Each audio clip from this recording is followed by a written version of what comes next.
Alright, we just did that two-strand twist video, and we talked about how to seal the ends of this and keep it from unraveling. One of the ways you can do it is by fusing it, and you can see that it's just burning the two pieces of 550 cord together, or whatever nylon cord or whatever it is you have. Now if it's not nylon, you can't really fuse it together.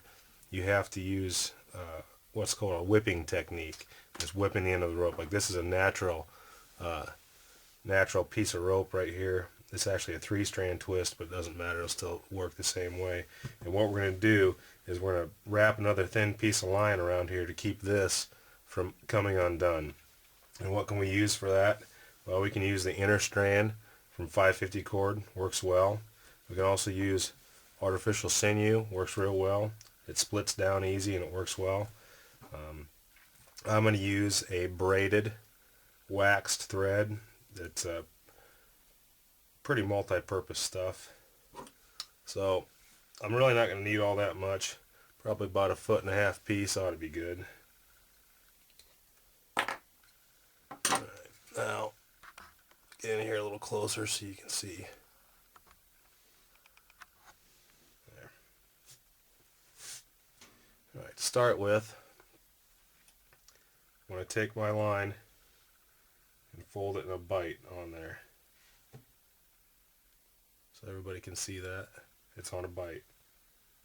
And I'm going to start at the bottom. I like to put my thumb right there. I'm going to wrap towards the looped end.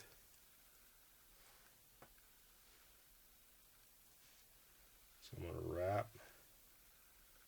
And for a rope this size, you probably go with about 3/4 of an inch to an inch of whipping.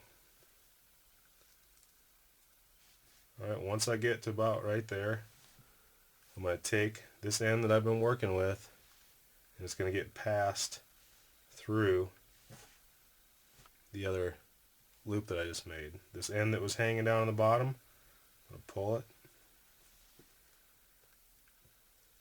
And what that's going to do is pull this end down in there. So that's what I have. I have a loop down in here that's being pulled down by this one, so I'm just going to take my knife and trim it off. That's what we end up with, is a whipped piece of rope.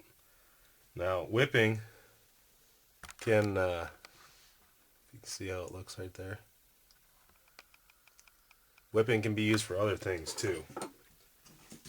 I like to use it a lot on handles. They're a little bit slippery. This is an Ontario machete, and this is the outer sheathing of 550 cord.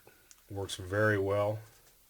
Gives you a really good solid grip, and it's the same process as doing this. Alright, except just a little bit bigger scale. You can see where it's slid down in there. I've also done it on this the bolt knife. It's the same thing. Wrap the inner core of 550 cord around there. Works real well. And the same with this shovel. Gives me a nice good grip. So I'm swinging it around. I don't have to worry about it slipping out of my hand. So that's some uses for whipping. You use it for rope and you can use it for tool handles. I think it's a pretty good method, and it's always worked well for me.